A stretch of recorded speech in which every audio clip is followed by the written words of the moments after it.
Hi there. I guess you could say I'm writing this as a cautionary tale to those who plan on studying abroad in future. I don't mean to discourage you from going in the first place.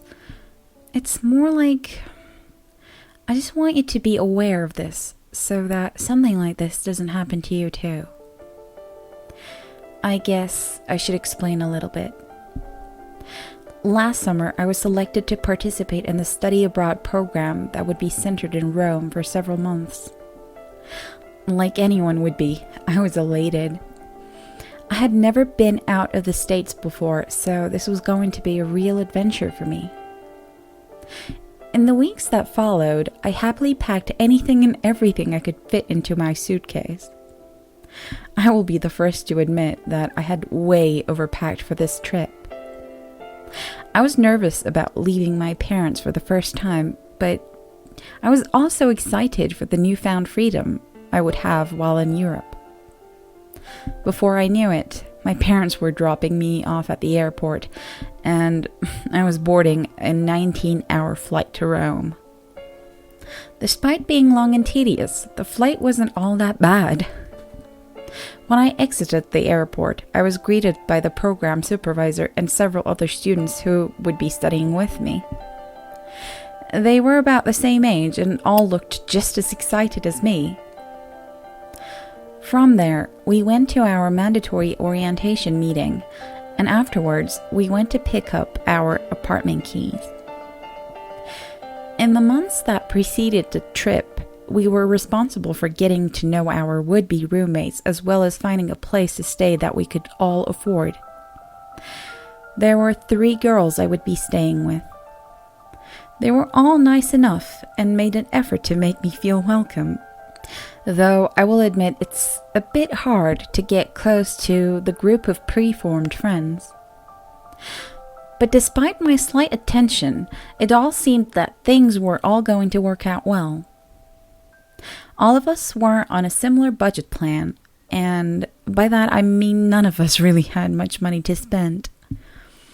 Because of this, we were all on the same page while searching for the cheapest apartment we could find.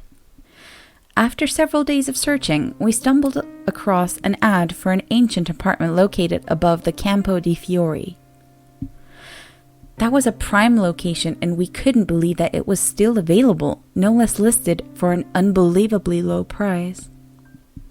This immediately sent alarm bells off in my head. The place was enormous, yet the rent was cheaper than the much smaller apartments in a far less desirable part of the town. However, reason never really wins out in a group of excited young women. They had already made up their minds, and if I would be staying with them, this was my only option. We each received our own set of keys, as well as a map with walking directions. Because of its prime location, it really didn't take us long to get there. The Campo was amazing. During the daytime, it was filled with a vibrant market, while during the evening, it was lined with lively street performers. All the apartments surrounding it looked to be ancient, so ours didn't really stand out all that much. After circling the square 3 or 4 times, we finally noticed the number nailed to the front of a massive old wooden door. This would be our home for the next 3 months. I fought with my keys for a moment until there was an audible click of the heavy old lock. The thick old door swung forward with a screech. We were then met with a long, winding staircase.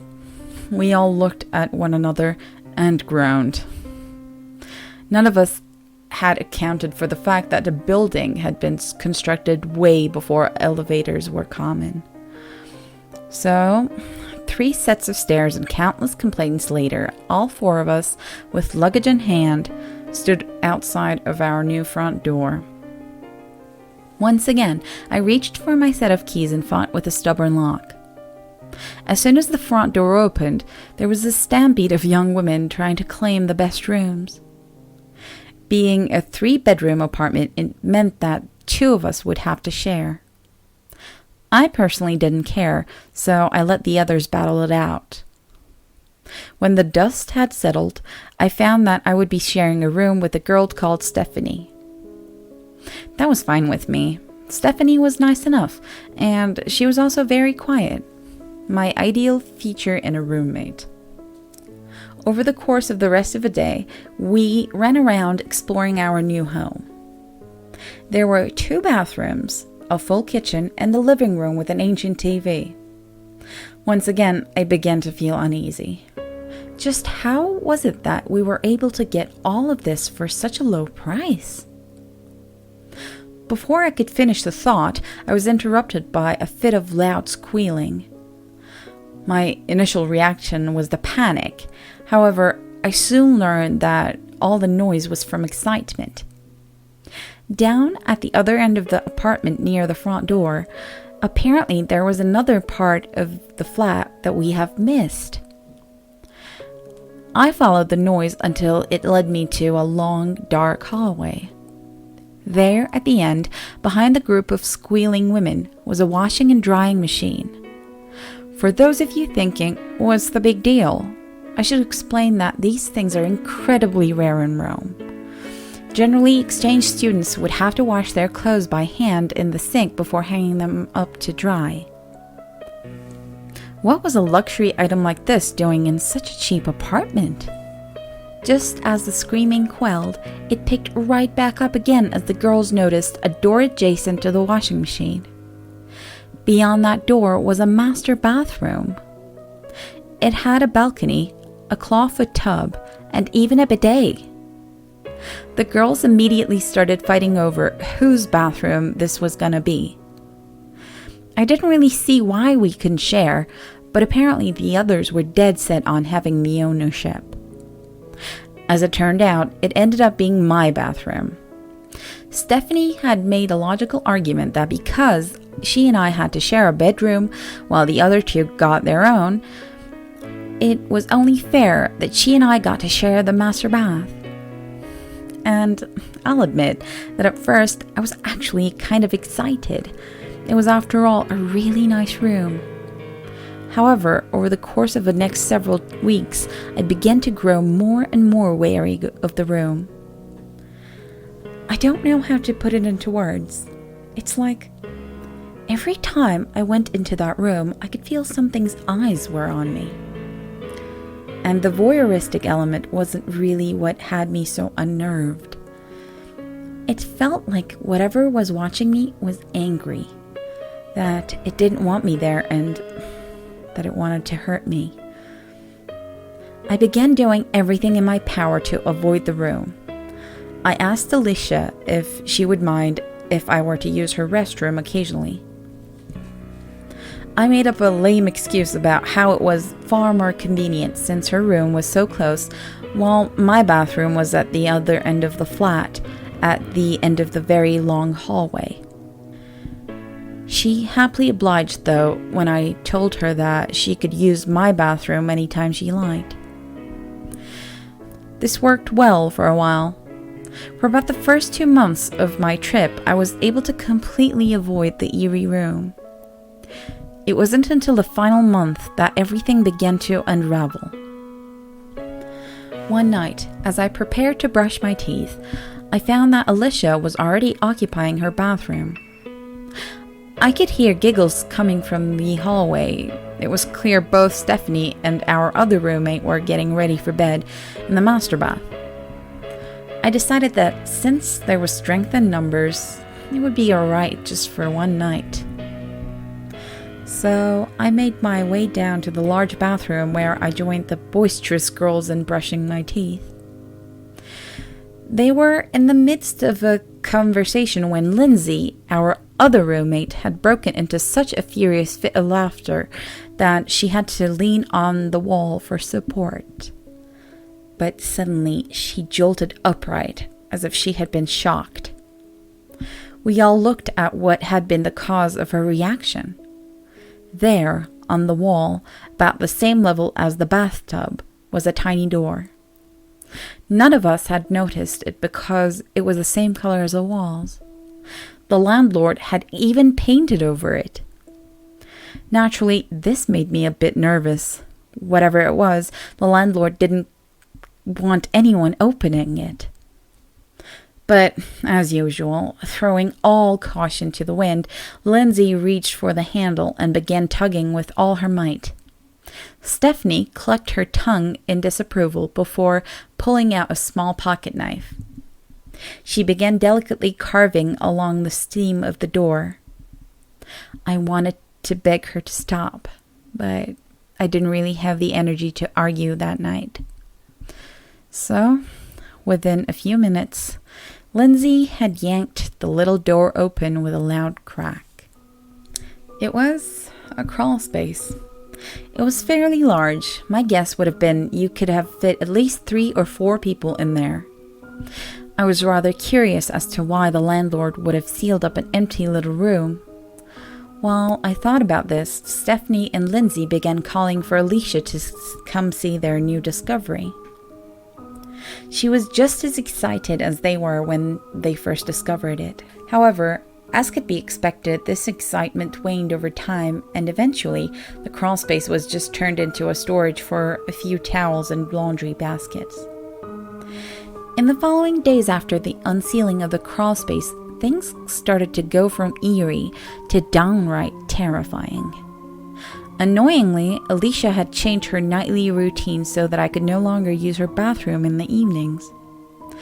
Once again, I was back in the large bathroom, all the while the feeling that I was being watched growing worse and worse.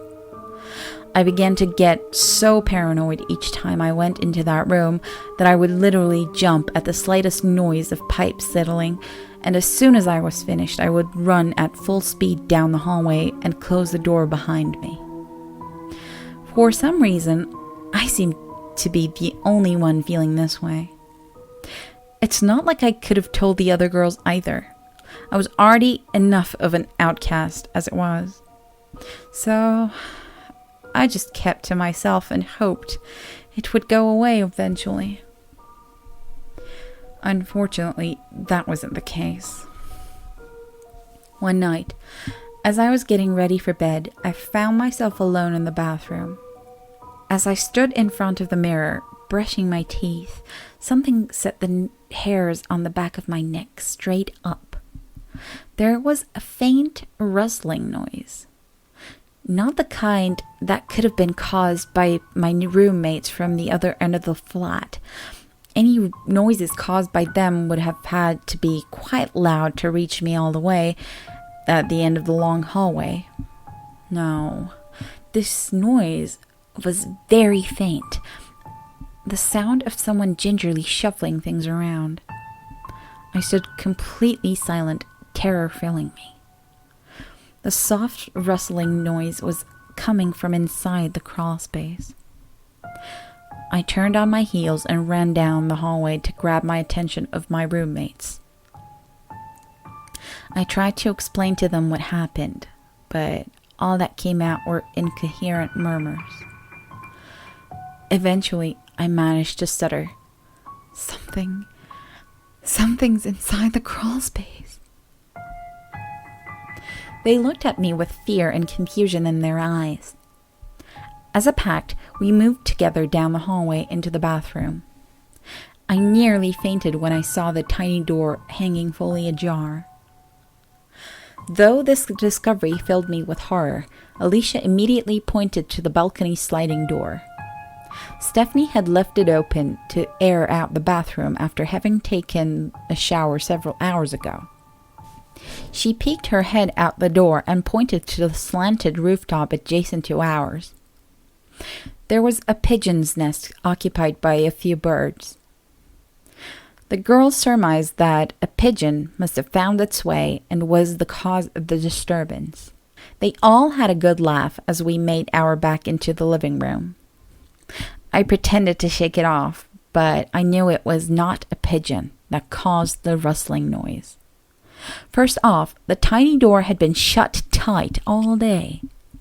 None of us could really care to leave it open because it smelled quite musty inside. Secondly, the door had been shut when I left the bathroom. I'm certain of this. Yet there it was, wide open when I returned. You're not gonna tell me that a pigeon knows how to and is capable of opening and closing a door all by itself. It was at this point I began to suspect that something was terribly wrong with this apartment. When I got back to my room, I pulled out my laptop and called my best friend via Skype. She had always been the skeptical and methodical type. However, she also kept an open mind towards things that were hard to explain. I decided that out of anyone, she was probably the best to talk to about my situation. As I expected, she was initially quite doubtful, though she also agreed with me that a pigeon was quite likely not the source. She asked me if I had any photos of the crawlspace. She said that if she could see it, that would probably help her to understand a little more clearly and possibly help her to come up with a more logical explanation. Relieved at her willingness to at least hear me out, I reached for my camera and made my way back to the eerie hallway. When I arrived, I found to my relief that the door was still closed. I stood in front of it for a moment, gathering my nerve before pulling the little door open. Despite the clutter left inside by my roommates, it was empty. I snapped a quick photo before closing the door once more and running back to my room. I immediately plugged my camera into my computer and uploaded the photo. When I finally opened the image, I was petrified by what I saw. There, in the upper right-hand corner, was a face, baring its teeth at me. My whole body began violently shaking. "Dear God, that thing is in our home," I muttered to myself. Fear began to overtake me. Someone had sealed whatever it was inside of that crawl space, and we had let it out. I was so absorbed in my panic, I didn't even notice when my roommate returned. She was so blissfully unaware of the imminent danger we were in, yet even if I tried to warn her, she would not believe me. I was at a loss of what to do, and finally decided that I would deal with it in the morning.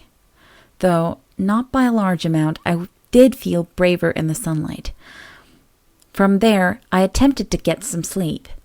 Though, for the first time ever since being there, I closed and bolted my door before getting into bed. Stephanie eyed me suspiciously while doing so, but I just told her jokingly that Lindsay had been sneaking into our room the previous nights and had been stealing my Nutella. She laughed heartily, shaking her head before settling down for the night. I will admit that the only reason I was able to find any sleep that night was because of her presence. Something about not being alone can give one a sense of false security. It was about 2 o'clock in the morning when the sound woke me.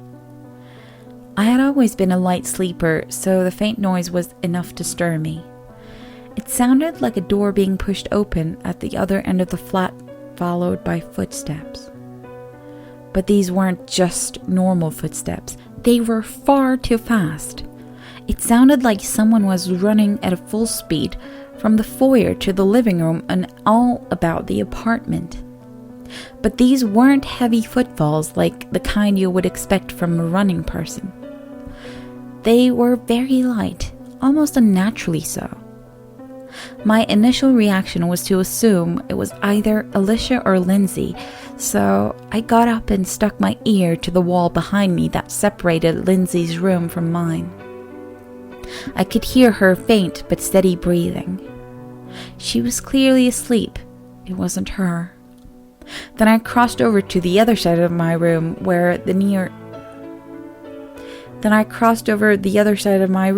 near the door and once again stuck my ear to the wall. Alicia's snoring was quite audible. There was no way it was her.